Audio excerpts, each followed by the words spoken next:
Discovery video 96. The first day of the Churchill Downs fall meeting. We've got the race here. I highlighted the conditions. It's maiden special weight on the turf. So that's two different conditions that are preferred.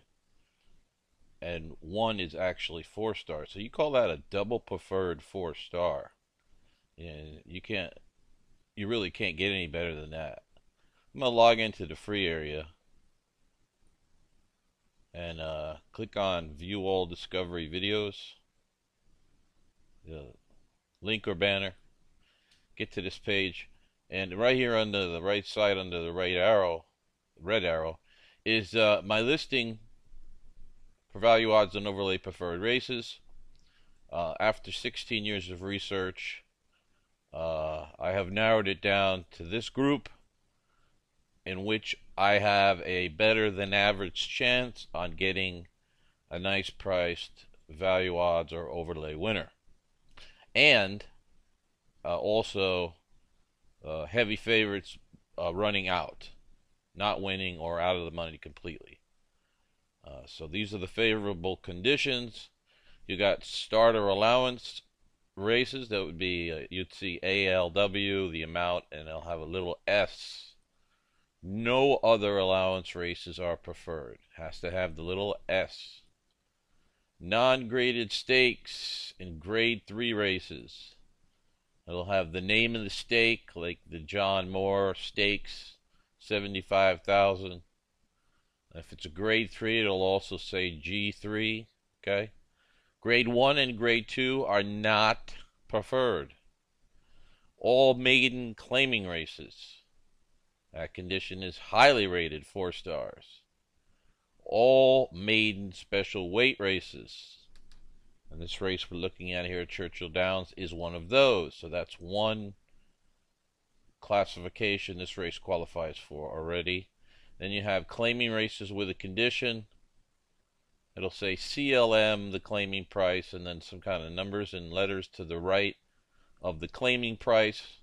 That's how you know it's a conditional claimer. Highly rated 4 stars. Bottom and low level claiming races, your $5,000 to $10,000 claimers at most tracks. Maybe at your world class tracks like Churchill, Santa Anita, Belmont, maybe around the 16 level would be considered low. But for most of the tracks, $5,000 to $10,000 claimers. All races run over the turf, regardless of whatever else it is. Turf race is the condition. Highly rated 4 stars. And this race we're looking at is also a turf race. Okay? And then all races run over a track labeled anything but fast. Okay?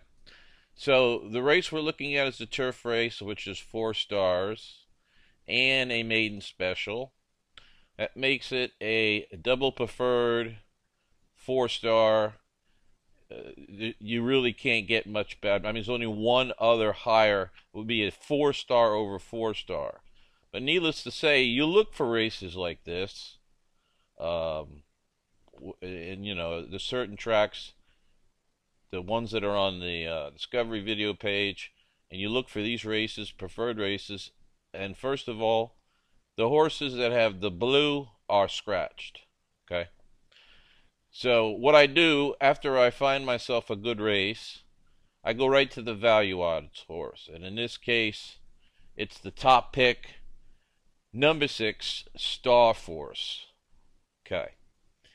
Star Force, first time starter, and qualified for our very detailed criteria for a first time starter. We analyze several things. Some of the things that you can actually see that are counted, taken into condition are, first of all, you see the workout icon. Now that would represent that he had at least one workout that was highly rated in speed, in as far as the time of the work. So he had at least one good workout in prep as far as time, and totally separate condition workout points, he had a 105.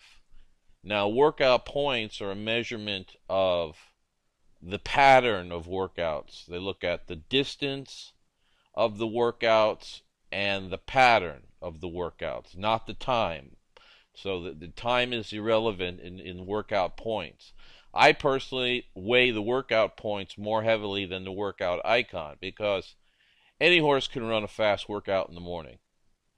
I mean, these are thoroughbred, professional thoroughbred racehorses. They're supposed to run fast. Any horse can run fast in the morning. I look at this rating and grade it much higher. A 105, 100 would be perfect in my grading system. So he has a nice 105 pattern of workouts to begin his career.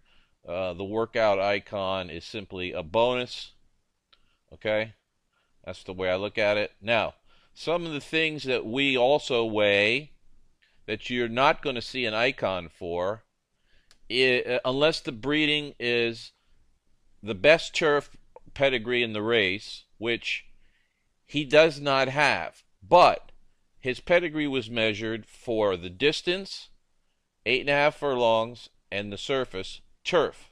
As you can see here, I've highlighted his sire, Horse Chestnut.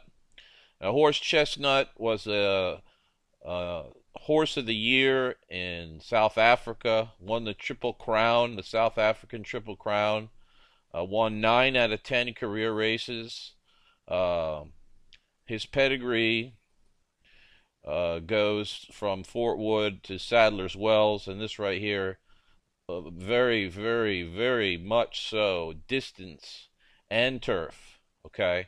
And of course, that's the whole Northern Dancer line, so absolutely distance is in the bloodlines here, okay? So a mile and 1/16 is not too much to ask first time out. And the Dam Sire outflanker, also out of the Northern Dancer line, the Danzig offspring. So there you have turf and distance again. So you have top and bottom. Star Force has got the excellent pedigree to run a distance either on turf or dirt. Okay, so that is taken into account. That's analyzed. That's not something you will actually see an icon for, but it is taken in. It is analyzed for the final purposes of making the selection of whether a first-time starter is going to be picked on top or picked on the bottom. Okay, that's included in that preparation. Now, that's just a little story, but the most important thing, obviously, is what kind of odds are we going to get on Star Force? Because I'm not going to bet, personally, I don't bet below 10 to 1, okay? Here was your odds near post time. Star Force was 20 to 1. Now, this is the most important step, okay? The whole idea of betting value odds is that the horse is value odds. Sometimes you'll get a value odds horse that'll be bet down, okay? I don't touch them below 10 to 1, okay? If it was 10, less than that, I mean, you know, maybe, possibly, since it's the only one in the race, the only value odds horse in the race, I might consider 9 to 1 or 8 to 1 in a situation like this, but I mean, we're far okay at 20 to 1 near post time. Now, if you cannot see the odds near post time, in other words, if you're going to bet in advance, there's two ways that you can go about seeing, taking care of the odds near post time. If the morning line odds, as you can see here, are 15 to 1 on Star Force, if you have a horse with morning line odds of 15 to 1 or 20 to 1, you can almost be guaranteed you're going to have good post-time odds. Because in the realm of psychology and horse wagering, the horse player psychology, they think of 15 to 1 morning line horses as, not having a chance to win. It's like a block. Now, if the horse was 8-1, that is a mental it gives a mental picture to the horse player that this is more of a contender, and a lot of times you'll see an 8-1 shot get bet down, but you will not see hardly in comparison, 15-1 and 20-1 morning line horses don't get bet down they hardly do get bet down. So that right there, you can tell I'm probably going to get a good price on Star Force. But the best thing is, the perfect situation is, if you cannot see the odds during post time, is to use conditional wagering. All the account wagering companies have it now. Twin Spires is the one I use. I think they were the first to offer that. Conditional wagering allows you to set a minimum odds requirement on your bet in advance. So like I could bet this race in the morning and say I want to bet Star Force. I want minimum 10-1 odds at 0 minutes to post.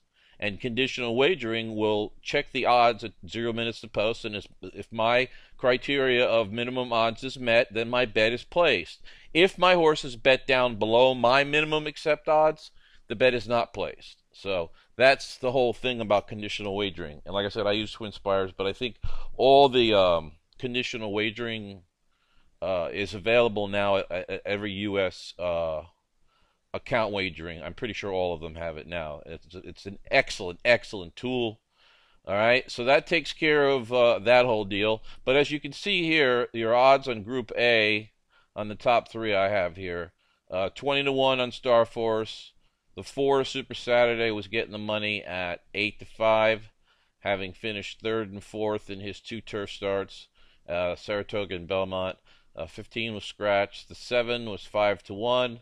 And then I don't remember the odds on the 5, but there's your Group A is 6, 4, 7, 5, whatever that was. Doesn't really matter. You got a 20-1 value odds horse on top. Now, focus only on the value odds horse in Group A. Okay, those odds is what you want to focus on. Every other horse doesn't really matter.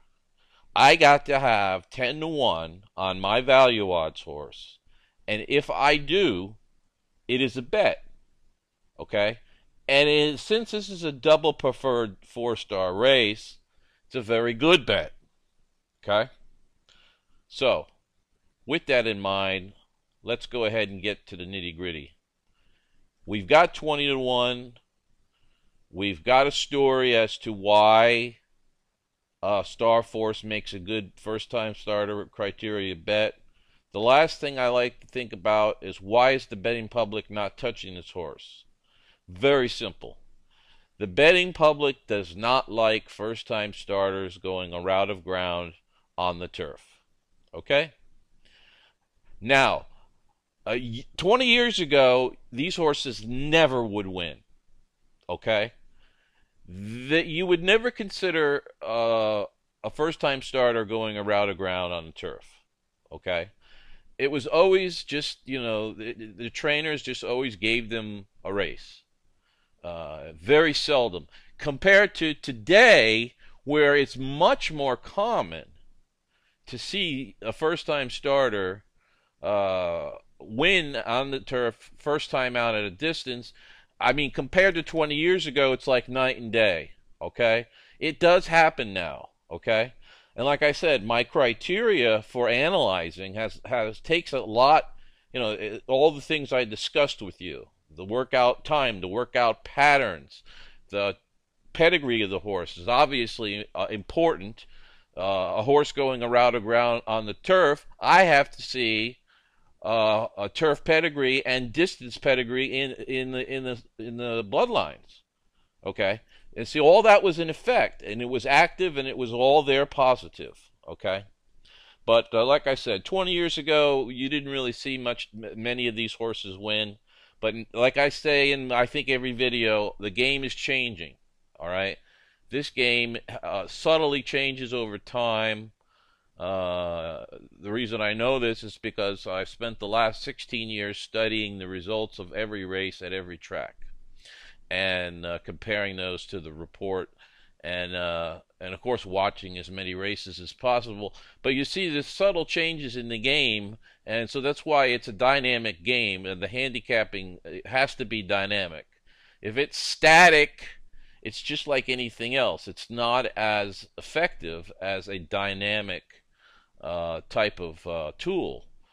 When I say dynamic, I'm meaning that, it's able to adjust and adapt to the conditions, whereas static says this is that and that's it, never change, never look at anything else ever again. Obviously, that theory, whatever it may be, is going to get left behind as time goes on, because everything advances. We as a society of humans advance. The sport of thoroughbred racing advances. The pedigree, bloodlines, those all advance, and it's just, that's the earth. Everything advances over time. All right. So obviously, since I do this work, and I do this work by hand, by the way, I obviously use a computer to do busy work. But as far as research is concerned, I do that personally by hand. I'd rather take 3 months to do a project by hand than 3 minutes to run figures up. I'm not the type of person that just punches a few numbers up on a computer and takes whatever the information the computer tells me. I put a hands-on when I do a research, a study, when I study, okay? And that can't be programmed into a computer. Only the final result of what you want can be programmed. But the computer has limited thinking ability. The human brain is the supercomputer that has unlimited thinking ability. So there's nothing that beats the human brain when it comes to this stuff. Okay, so I do all this by hand, and then I program whatever I want, to the busy work to be done, and let the computer do that. All right. Anyway, the betting public does not like first-time starters, so it's very simple, especially going around a ground. So it's very easy for me to see why. Okay. All right. So we got the odds we needed. We got a double preferred 4-star race. I looked at the things I liked, why the horse would be a good bet. We talked about why the horse was not being bet. The only thing left to do is put the bet together. I have a strategy. It's a proven strategy. The strategy never changes. The first step is the win bet. For the videos here, I go $10 to win. But even if you're going to play exotic wagers, we must get the win bet down first. Very important. Because you don't want to have a 20-to-1 horse, and somehow you're holding only a trifecta ticket that didn't cash. Okay, even though that's not the case here. We did cash. But, you might not cash. You have to have win money. Otherwise, you're going to beat your head against the wall. If the 20-to-1 horse wins and you don't cash the trifecta, you're going to want to beat your head against the wall. I've been there. You've been there. There's no reason to go there. Just put the win bet in first. Some players only bet to win. Even players, and I know members that have unlimited bankrolls that only play to win. Sometimes I only bet to win, even though I love exotic wagering. Sometimes I don't. Sometimes I really like to keep it simple and only do win bets. And so the win bet itself is not just for those who are light in the bankroll. Let's be very clear about that. It's a very good conservative way to make a slowly growing bankroll, which is the whole objective. So we want to grow our bankroll. But in any case, I have a whole menu. Your $10 win bet is first and foremost. Then the next bet I would make would be an exacta. I would wheel the horse in the exacta, so that would be a $2 6-all exacta. So at this point, if my horse wins, I'm guaranteed the exacta and the win bet. Okay, which brings us to the third level. If available, daily doubles, and they are available here. Most tracks now, I think you'll see. Well, not. I say most have rolling doubles. This would be that case. So if you have a double, I also, like the exacta, I wheel the double, okay? 6-all daily double. And, of course, you would look previous to the 7th race. You would look and say, oh, the 7th race is a turf maiden special. That's double preferred and a 1 value odds horse. Better get the daily double wheel coming in as well. Okay, so if my horse wins at this point, I know I'm guaranteed a win bet, an exacta, and a daily double. Okay, now for those that have bankroll to play the trifecta, here's the strategy. You're going to key the 6 on top all by himself. Okay, in the trifecta, 6 all alone on top. Then in the second position of the trifecta, we're going to put 4, 7, 5, 13. What that represents is the rest of the horses in Group A and the top horse in Group B. Now, I do get questions sometimes about scratches. As you can see here, the 16 wasn't also eligible, and the 15 wasn't also eligible. They were scratched, and the 12 was a main track only, was scratched.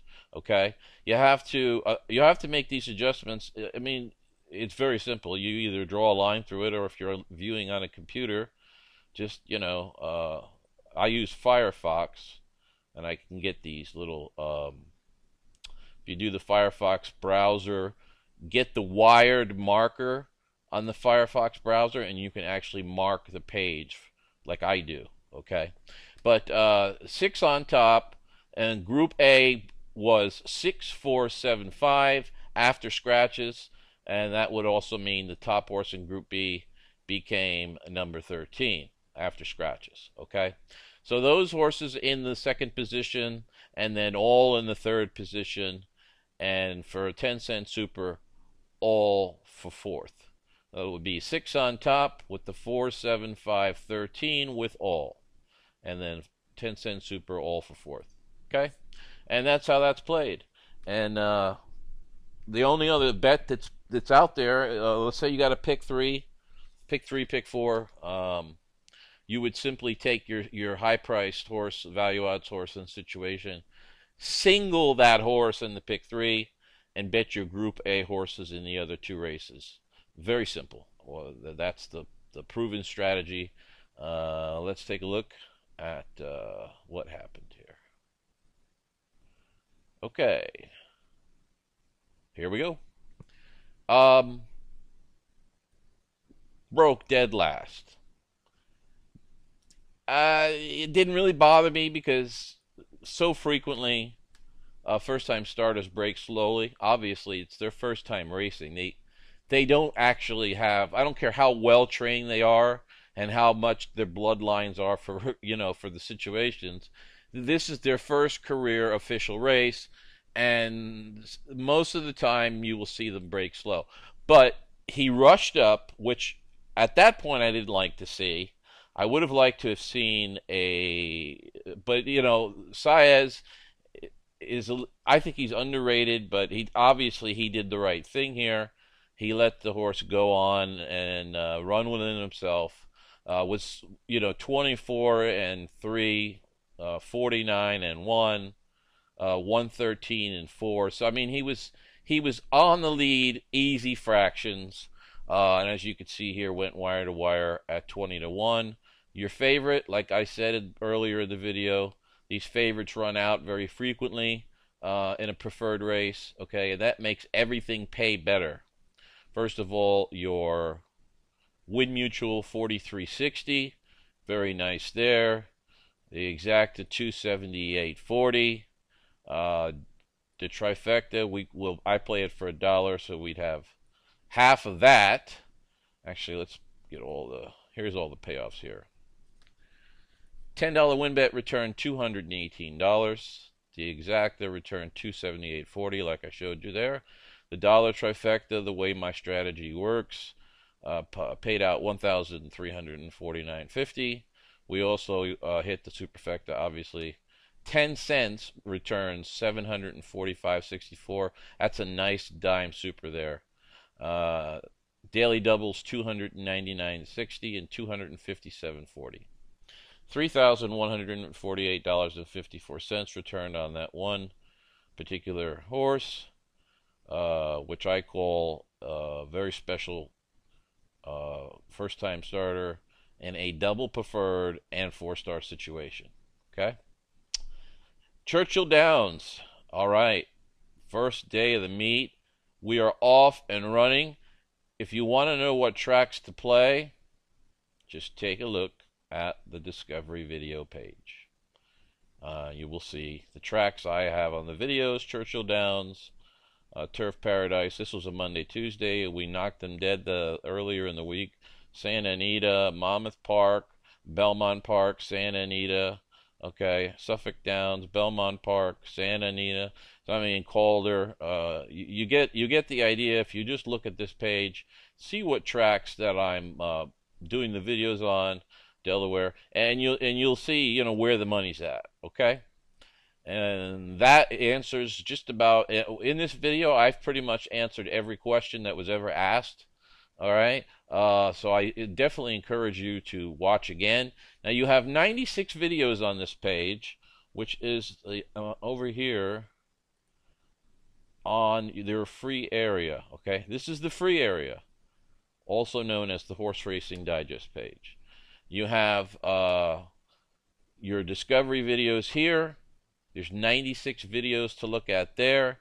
You have the free ebook here, the 36 proven winning overlay angles, and everything on this page is all fantastic library material for you to study and become a complete horse player. And the whole picture is you got your handicapping, then you have your proven wagering strategies, and the last thing that I'm going to mention is the third element is bankroll management. Whatever your bankroll is, establish what the amount is for horse racing. You set aside X amount of dollars for horse racing. That's your bankroll. Okay. You then say, I'm only going to bet X percentage maximum per race. You want to establish a percentage of that bankroll that will be your maximum investment in any given race that you play. And hopefully you're concentrating on the tracks in the videos and the preferred races. Okay? Now that percentage is up to you, but I suggest 1 to 2% if you want to be guaranteed, almost guaranteed, to never blow your bankroll. Okay? Because this is something that I see with a lot of horse players. They go through bankrolls. They blow the bankroll, and the idea is to make the bankroll grow. Okay? So if you keep yourself at 1% to 2%, the whole idea is you want to get from one big hit to the next. Okay? You got to get from one to the next. And the only way to get there is make sure you're managing your money, that you have the bankroll to make that bet when that race comes around. Because every race is a new story, every horse is a new story in every race, and any day, any minute, any race is a possibility in this game. Okay, so that's why the third element, managing your money or bankroll management, is just as important as the strategies, which is just as important as the handicapping. Now, most horse players put 90% effort into handicapping. Unfortunately, that's why most horse players are not on the path to a long-term profit. All right, you must have a balance of handicapping, proven strategies of wagering, and bankroll. Those three things are the recipe for long-term profit as a horse player. If you do that, your bankroll will grow, sometimes quickly, sometimes slowly, but it will grow, and you want that slow growth over time. If that's your objective. Some people don't care. They just want to have fun, and that's fine too. This is a free country. Some people they'd rather play every race at every track and throw money in every direction. That's fine too. If that's how you enjoy yourself, then the reports will absolutely give you an advantage. Even if you're doing that, you just need to learn how to read the reports. Okay, that's probably the only thing you need to do, other than what I've discussed so far, is you need to understand how to read these reports. All right, they are very simple, and once you learn how to read the reports, just apply your 1, 2, 3 elements: handicapping, the proven strategies, and remember, what's the most important thing? The odds near post time, and we discussed that in the very beginning of the video. Okay, by all means, watch this video again. It was a very good video in my opinion, and I think you'll get a lot out of it, and you'll learn a lot that you can make money with. Okay, all right, thank you very much, and as always, good luck with all your bets.